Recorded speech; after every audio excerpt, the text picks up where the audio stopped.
Madam Chair, the time is 4:06 p.m. You have quorum. Thank you. Welcome, everyone. We now have a quorum, and we'll begin the Oklahoma City Arts Commission's December 20th, 2021 regularly scheduled meeting. Before the commission votes on each item, I will ask staff to provide details on each case. I will ask if the applicant has anything to add, and I will ask if any members of the public wish to speak. If you wish to address the Arts Commission, you will be recognized. You will go to the side podium one at a time and state your name and address for the record and begin your comments.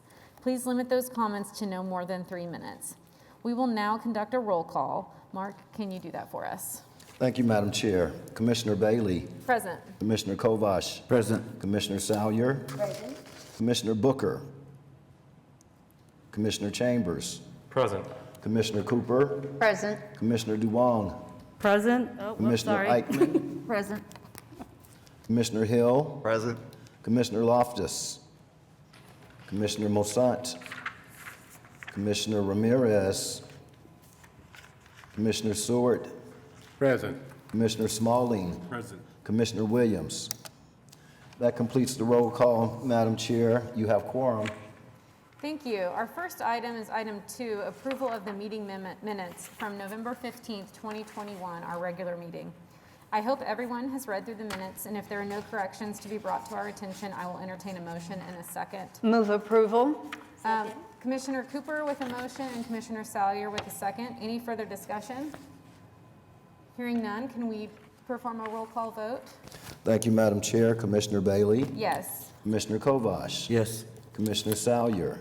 Yes. Commissioner Chambers. Yes. Commissioner Cooper. Yes. Commissioner Duong. Yes. Commissioner Eichmann. Commissioner Hill. Yes. Commissioner Seward. Yes. Commissioner Smalling. Yes. That completes the vote, Madam Chair. The motion passes. Thank you. Item number 3, items for discussion and action. 3A, untitled sculpture by Clint Shore, a 1% for art for Wendell Wisenhunt Sports Complex at Woodson Park, 3200 South Independence Avenue in Ward 3. Randy, can you present this item? Yes, good afternoon, Commissioners. I'm Randy Marks, Public Art Project Manager.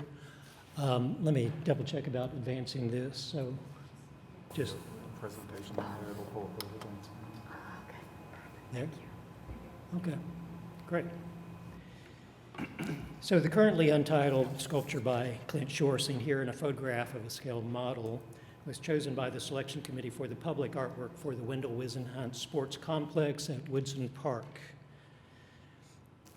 This is the entry to the sports complex, and here's a slightly closer view. So the sculpture is going to be located on that second lawn that is closest to the concessions and the office building that is there at the sports complex. So the complex comprises the western part of Woodson Park that was divided when I-44 was constructed in the 1970s. So the area in the kind of pale blue is the area that we're talking about. Woodson is one of the 4 original anchor parks on Grand Boulevard as envisioned in the W.H. Dunn Parks Plan from 1910. And it was a beautiful plan, and we can still see remnants of it despite Grand Boulevard's destruction by thoughtless highway construction. Be that as it may, Mr. Shore's work will grace a portion of Woodson Park. In typical Clint Shore fashion, he has built a large-scale mock-up. Oh, I went too far. Go back here. Of a portion of the sculpture in order to better understand the total production process. So this particular form, which is based upon a very particular soccer ball design, I think it's called the Brancusa, is around 3 feet in diameter, and it's around half the size of half the diameter of the finished work. And the construction of it is going to be very elegant. Clint will pour the base with a form in it, and then the other elements basically just slip over it and fit into place. So the material for the column is a reflective aluminum tread plate, and the sphere will be powder coated white on steel. On the right-hand side, you can see a close-up of a work that Clint did previously using that tread plate, and he uses the reverse side of it, so it has a slight texture but still is highly reflective.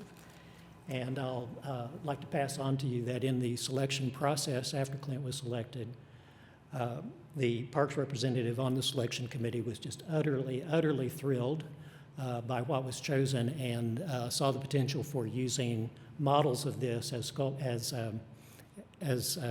awards that they would give in the various soccer competitions that they have there. And thank you to Commissioner Kovash for helping us on the selection committee. So if recommended by you and approved by council, the sculpture will be ready for installation approximately April 1st, and I'll be happy to answer any questions you may have. Commissioners, any questions? Are there any members of the public that wish to speak? And the applicant does not seem to, the applicant I didn't is with the see. city, okay, or the artist? No. Okay. I agree with the, I'm assuming it's an earthworm. I suppose it could be a flatworm. That it is very cool. Agree. Commissioner Kovash? I know Randy alluded to it, but I just want to make sure everybody understands that this is basically a soccer ball. It's Clint's interpretation of a soccer ball, and it's just gorgeous.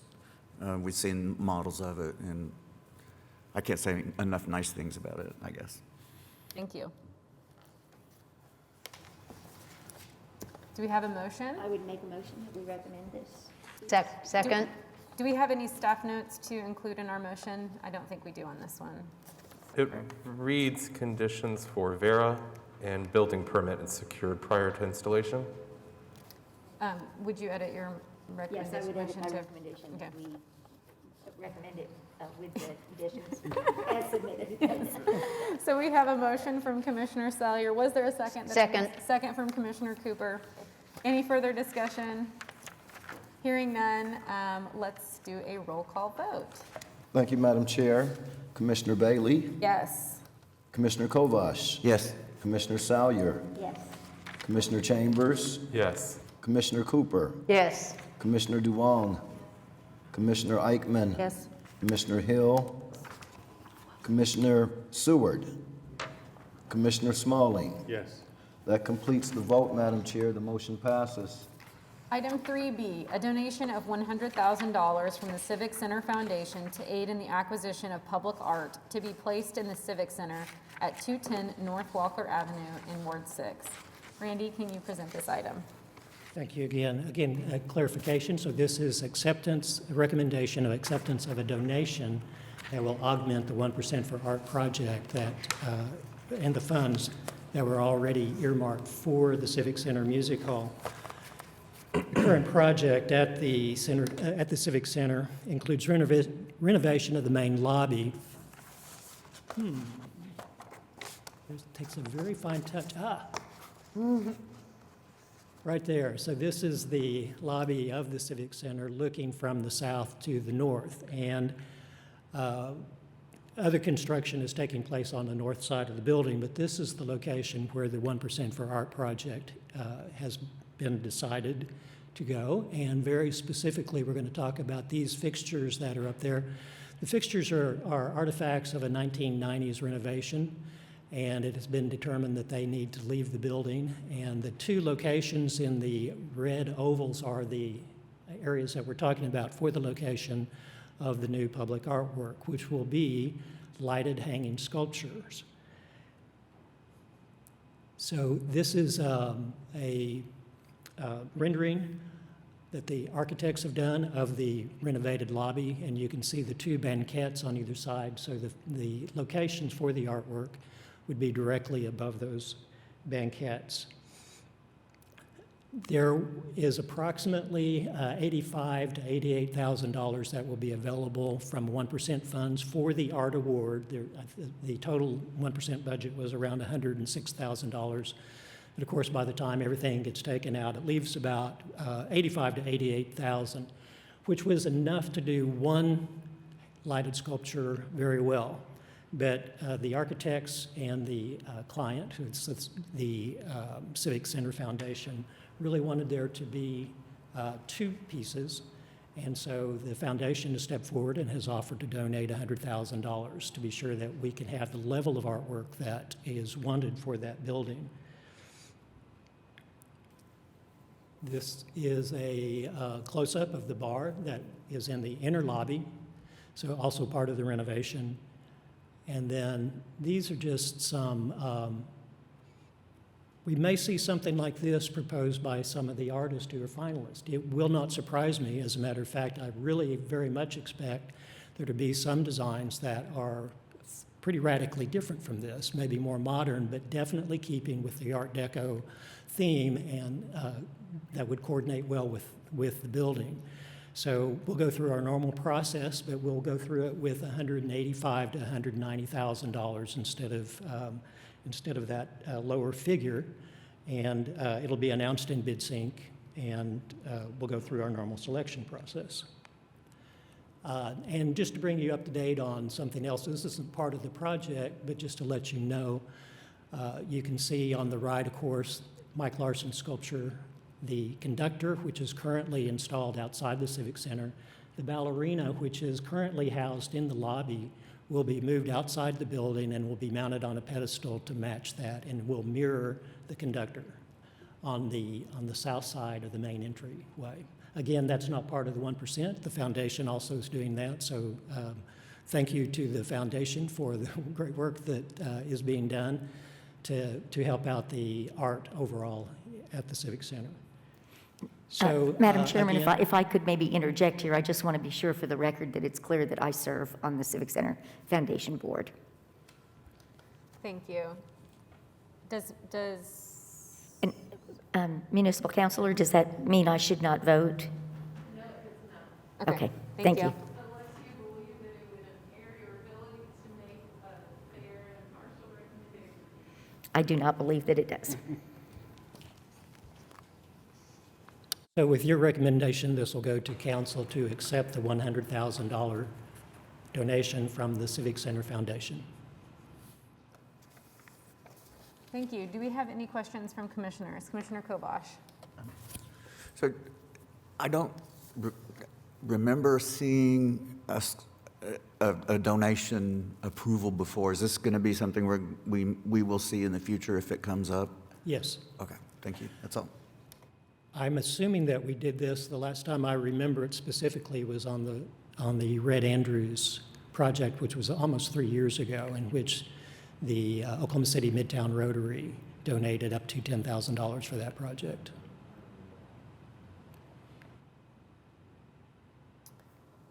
Any other comments from commissioners or questions? I'll move for approval. Okay, I have a motion from Commissioner Seward. Second. A second. Second from Commissioner Eichmann. And any further discussion? Hearing none. Mark, can you do a roll call vote for us? Thank you, Madam Chair. Commissioner Bailey, Yes. Commissioner Kovash, Yes. Commissioner Salyer, Commissioner Chambers, Yes. Commissioner Cooper, Yes. Commissioner Duong, Yes. Commissioner Eichmann, Yes. Commissioner Hill, Yes.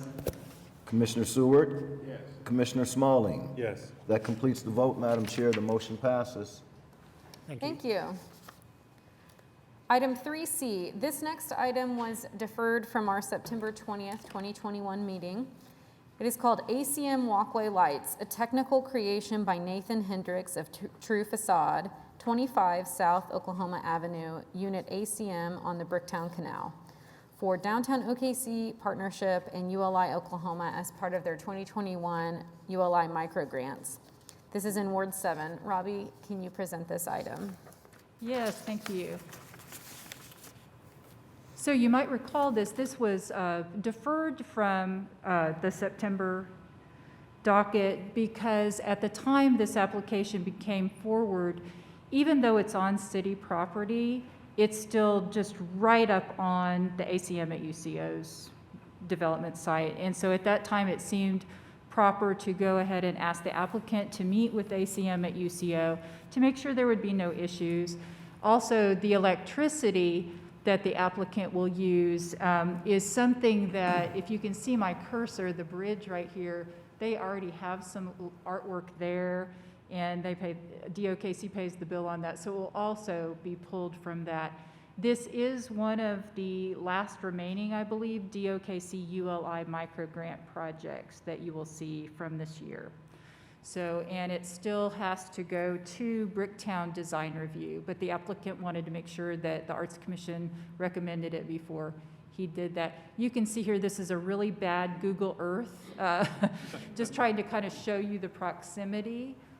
It doesn't show well in this area. It must be hard to photograph. But then the applicant also gave you these images that really clearly show where the lighting will be, and you can see. And then here you can see where the existing power is again. Oops. And here are just some shots of examples of what you might see. So there's a couple of things about this artwork proposed that will help this area. It's a pretty dark area, and so when nobody's really around, it seems kind of scary. So this is gonna lighten it up. It's gonna make it feel, people feel loved. It's gonna make them feel safer. It's gonna be less conducive to people sleeping in the area that might choose to overnight, when it is dark. We also have Nathan Hendricks here. If anyone would like to ask the applicant any specific questions about this project, but I want to read off some of the conditions that we've got stated in the staff report. You will need a certificate of approval from Bricktown Design Review, and we will amend the public art installation and maintenance agreement approved by City Council. There will be some details of structure and fastenings that the city engineer will need to review because it's going on, being attached to some public property. And then they already have permission for the existing source since DOKC has already done that before, but they will need an electrical permit. And then this will most likely be approved under administrative revocable by the city engineer as well. For the balance of the work. So if you have any questions, I'd be happy to answer those. And then, like I said, Nathan is here to answer anything specific about the work. I think it originally, too, this had even been thought of that it could be kind of an impromptu performance site, too, for canal boat rides. There's a lot of the art afloat now that's happening with little mini concerts. And I think this just creates another almost stage-like presence there along the canal for that. The place where the source of the power is located, is it close to or on the water? And if it is it in a very stable structure that It's on a bridge. that cannot be pulled into the water? That is correct. It's all on an upper bridge designed by an engineering firm for Oklahoma City that has done most of the work, the bridge work on the canal, and all is approved by the city engineer. And this would also be inspected by Development Services to make sure that it's nothing that, would be subcode. It'll all be up to code and secured. And under our installation and maintenance agreements too, it calls for regular inspections, both with parks and with the applicant, so that would be performed as well, in case there's any troubleshooting. Thank you. Commissioner Kovash? This is, I guess, a sideways request. Since the proposal is very conceptual at this point, can we get a presentation when it's done so we can see what it looks like? Aha, he says Applicant yes. shakes Gladly. their head yes. Thank you. We will note that for the record.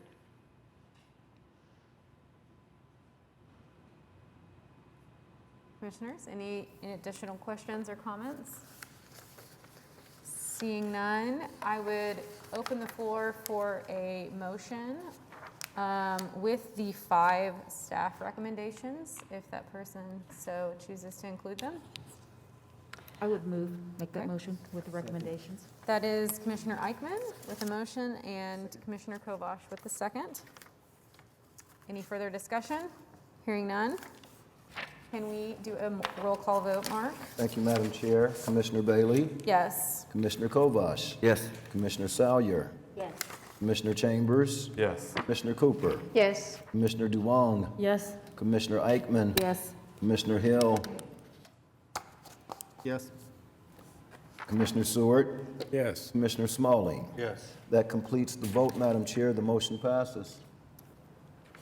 Thank you. We are now on item 4. This is discussion action on reports from committees. Our first committee report is Commission Advocate, Commissioner Salyer. Thank you, Madam Chairman. I did just have one brief report. Oops, sorry. Microphone on. I did have a brief report I wanted to make. Several of us attended a breakfast recently that was held at Park House, and it was hosted by a combination of, hang on just a sec, the Greater Oklahoma City Parks and Trails Foundation, in very close cooperation with the City of Oklahoma City's Parks and Recreation Department. And they brought a speaker to town whose name was Dr. John Crompton. And Dr. Crompton holds the rank of University Distinguished Professor and is both a Regents Professor and a Presidential Professor for Teaching Excellence at Texas A&M University. He's the author of a number of books and studies, particularly related to the economic development benefits of parks and trails. And this was his first visit to Oklahoma City, and it was incredibly interesting to me to basically hear him build the case for maps, which he wasn't familiar with, but just in his, analysis of the benefit of creating quality of life, he really told our story, which was incredibly enriching, I thought, for me.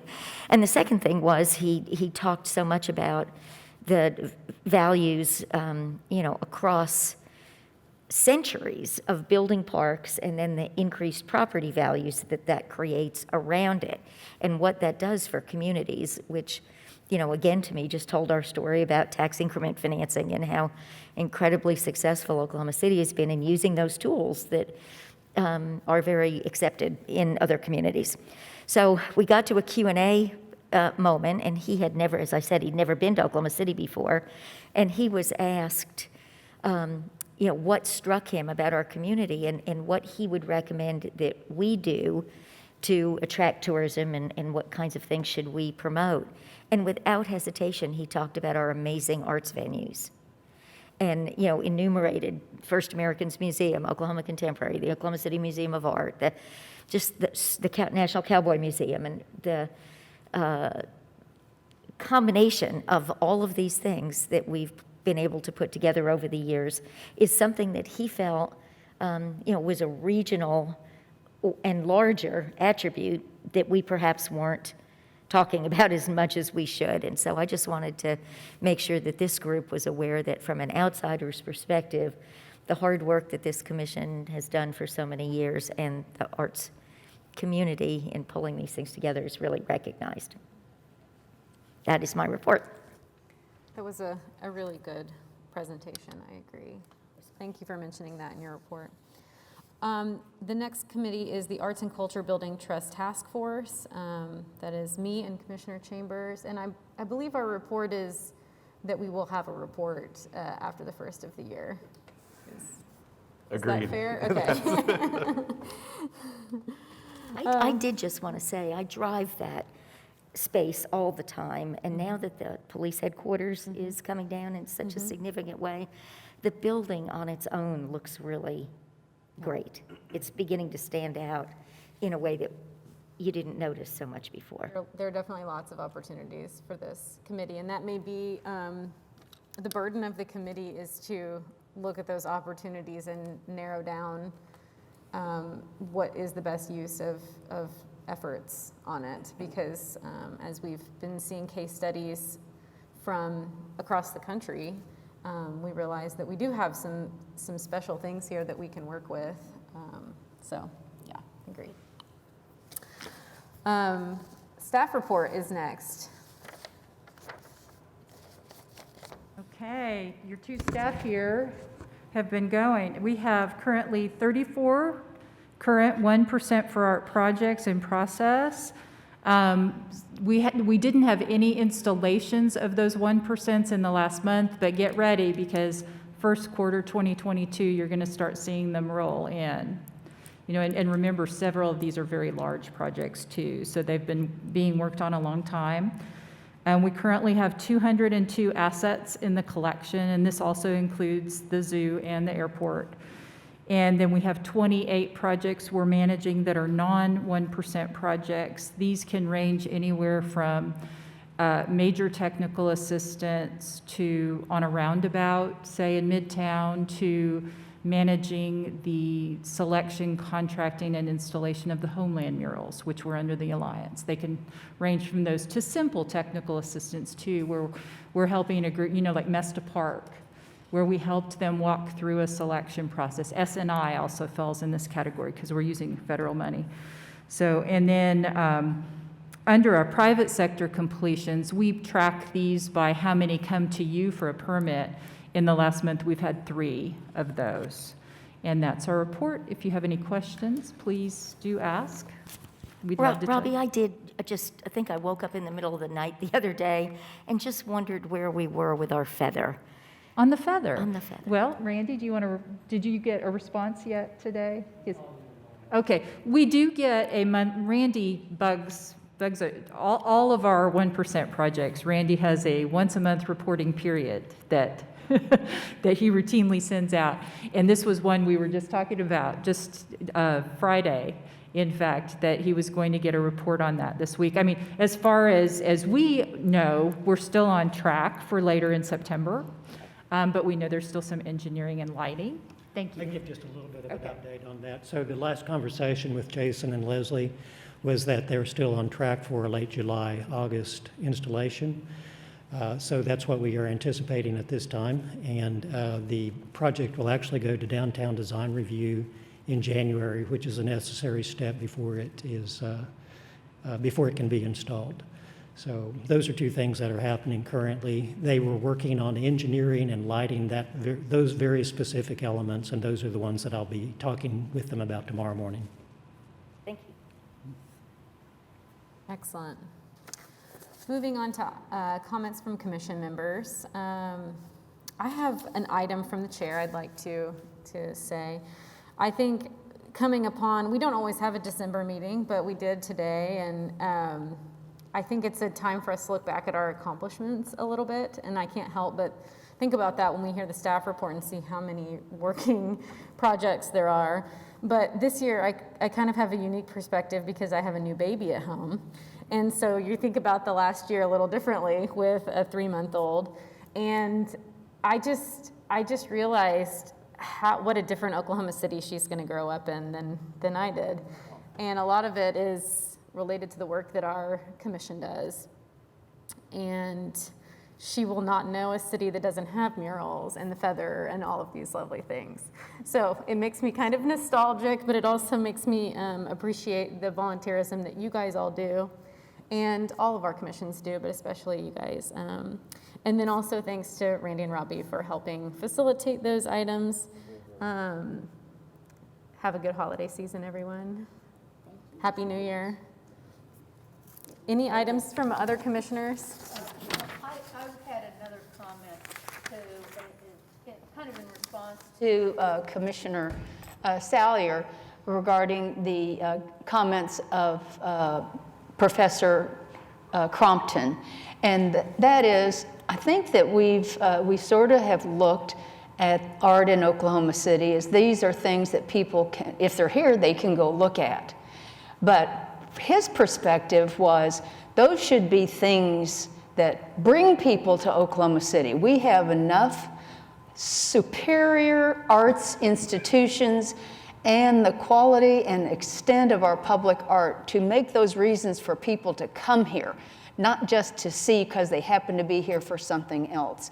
And I think it's something that we can all promote and be very proud of. Mm-hmm. Agreed. It was nice to hear his outside perspective on that. And public art was brought up many times as, contributing to quality of life in that presentation. So, Commissioner Kovash. Yes, most of y'all know I've been doing quite a bit of work with the First Americans Museum, and That's another destination. It's a very important thing in the history of the United States and Oklahoma, too, for our 39 tribes that were essentially forced to come here. It's not an art museum per se, it's a history museum, but there are wonderful artistic opportunities there, and we have a mound to celebrate the mound building people, indigenous people. And tomorrow night, we're going to be having a winter solstice celebration. The mound is designed not only to be a spiritual place, but it also celebrates the summer solstice and the winter solstice. So if anybody is in the neighborhood, tomorrow night at 4:30, we're going to start. It's going to be an outdoor event, and it's going to be warm, so it shouldn't be an issue. And we have a tunnel that's in the mound, and when the sun sets, it will shine through the tunnel to celebrate the winter solstice. So if you can come out, I really recommend that you do. That's it. That's excellent. Very cool. Well, any further announcements? Seeing none, we will see you January 24th here at Council Chambers for our next regularly scheduled Arts Commission meeting, and we are adjourned.